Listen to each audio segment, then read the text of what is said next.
আমি সর্বপ্রথম চলে এসেছি আন্দুল স্টেশনে। এই যে দেখতে পাচ্ছেন আন্দুল স্টেশন। পিস পান করছে দেবাদিদেব মহাদেব। বন্ধুরা দেখুন, এখানে সমুদ্র মন্থনের দৃশ্যটাকে সুন্দরভাবে তুলে ধরা হয়েছে।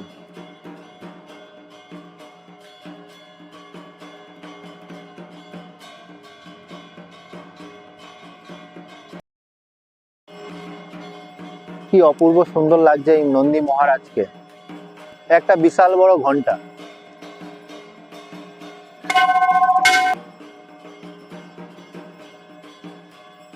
চলে এসেছি একেবারে মন্দিরের সামনে।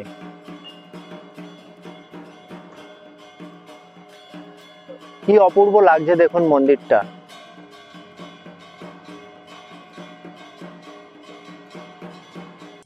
নমস্কার বন্ধুরা, সবার প্রথমে আপনাদের সকলকে জানাই স্বাগত। আমি কুন্তল চলে এসেছি একটা নতুন ভিডিও নিয়ে আপনাদের সকলের সামনে। বন্ধুরা, আজকে আমি এমন একটা মন্দিরের আপনাদের খোঁজ দেবো যে মন্দিরটা সদ্য উদ্বোধন হয়েছে, দক্ষিণা কালী মন্দির।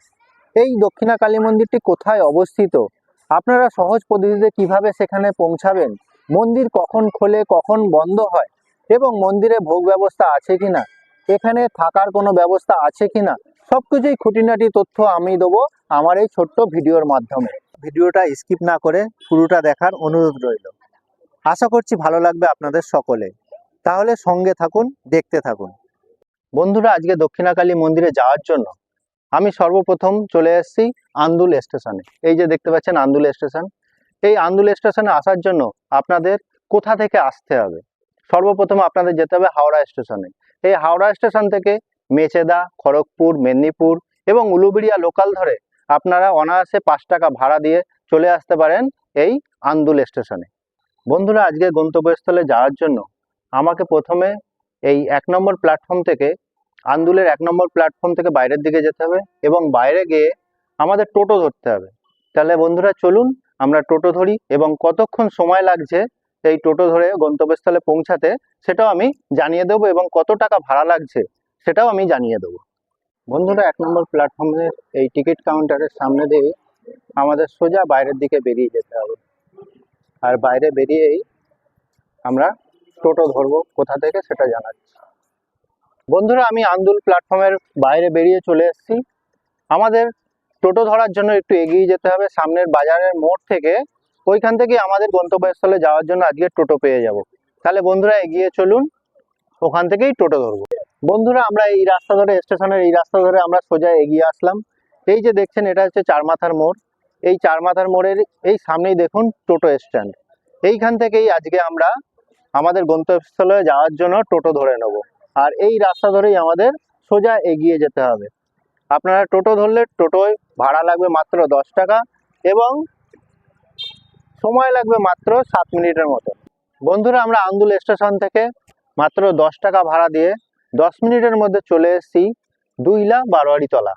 আর এই দুইলা বারোয়ারিতলায় অবস্থিত আমাদের বর্তমানে দক্ষিণেশ্বরের মন্দিরের আদলে তৈরি এই দক্ষিণেশ্বর মন্দির। দেখুন কি অপূর্ব সুন্দর লাগছে এই দক্ষিণেশ্বরের মন্দিরের আদলে তৈরি করা মন্দিরটি।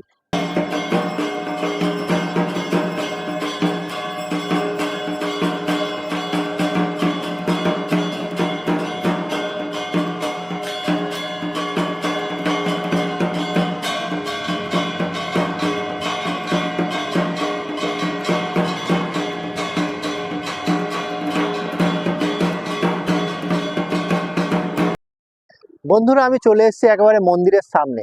দেখুন কি অসাধারণ মন্দিরটি। একেবারে দক্ষিণেশ্বরের আদলে তৈরি এই মন্দিরটি। এই মন্দিরটি নবরত্ন বিশিষ্ট।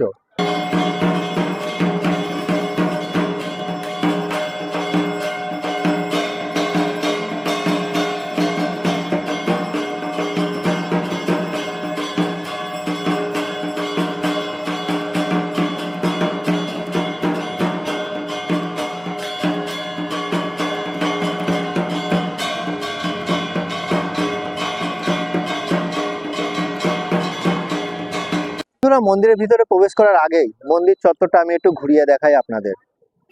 দেখুন কি সুন্দর পরিষ্কার পরিচ্ছন্ন মন্দির চত্বরটা, এবং পুরোটাই বাঁধানো, এবং চারিদিকটা মন্দিরের পাঁচিল দিয়ে তার মধ্যে লোহার রেলিং দিয়ে এবং সুন্দর লাইট দিয়ে সুসজ্জিত এই মন্দির চত্বরটা।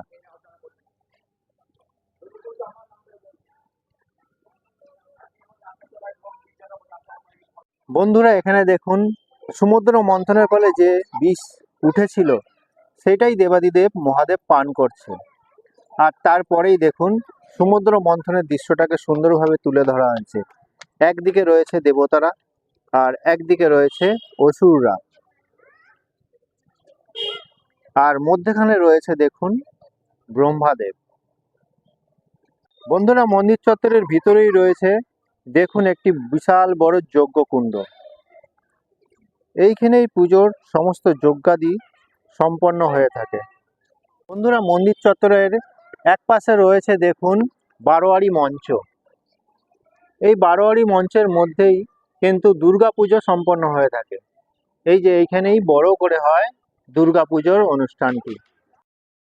মন্দিরের সামনেই রয়েছে ধূপ মোমবাতি জ্বালানোর সুন্দর ব্যবস্থা। সেখানেই ভক্তরা ধূপ মোমবাতি জ্বালিয়ে ভগবানের আরাধনা করছে। বন্ধুরা মন্দিরে প্রবেশ করার আগেই দেখুন বিশাল বড় একটা নন্দী মহারাজ এখানে রয়েছে। কি অপূর্ব সুন্দর লাগছে এই নন্দী মহারাজকে।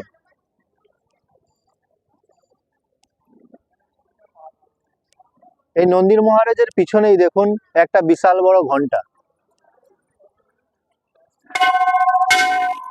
বন্ধুরা এবার আমরা মন্দিরের ভিতর প্রবেশ করব। চলুন দেখি মন্দিরের ভিতরটা।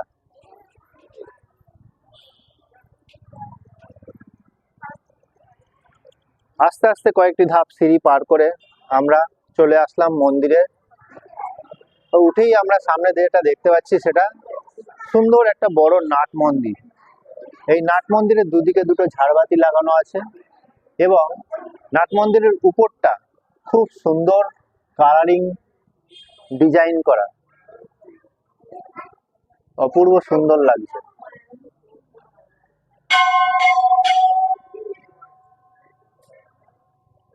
বন্ধুরা মন্দিরে ঢুকেই প্রথমে দেখতে পাবেন আপনার সামনেই রয়েছে দেবাদিদেব মহাদেব। বিশাল একটা মূর্তি, কি সুন্দর লাগছে দেখুন দেবাদিদেব মহাদেবকে, অপূর্ব সুন্দর লাগছে।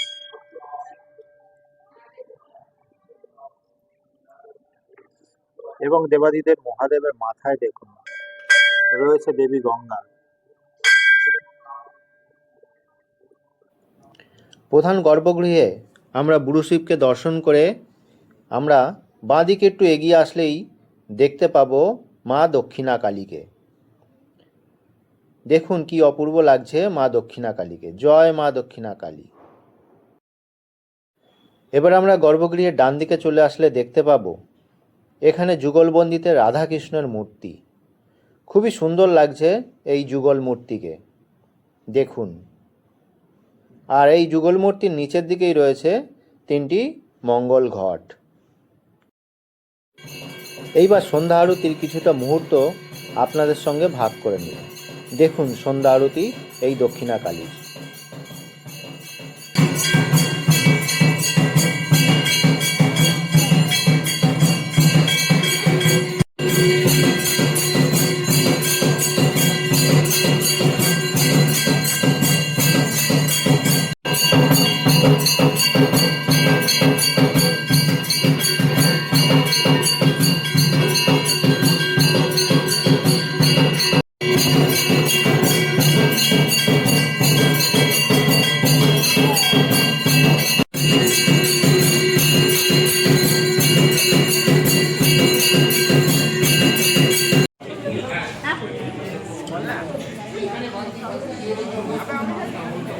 এবার বন্ধুরা জানিয়ে রাখি এই মন্দির কখন খোলে কখন বন্ধ হয়।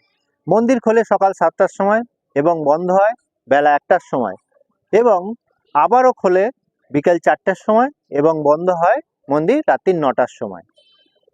বন্ধুরা এবার জানিয়ে দিই এখানে ভোগ ব্যবস্থা কি আছে। এখানে নিত্য ভোগের কোনো ব্যবস্থা নেই। ভগবানকে যে ভোগ নিবেদন করা হয় সেই ভোগটাই ভক্তদের মধ্যে বিলিয়ে দেওয়া হয় প্রসাদ রূপে। যতটা পারলাম মন্দিরটা আপনাদের ঘুরে দেখানোর চেষ্টা করলাম। আশা করছি ভালো লেগে থাকবে। যদি ভালো লাগে তাহলে প্লিজ আমার চ্যানেলে একটা লাইক করবেন, শেয়ার করবেন এবং সাবস্ক্রাইব করে আমার পাশে থাকবেন। তাহলে আজকের মতন টাটা। বন্ধুরা দেখা হবে নেক্সট কোনো ভিডিও।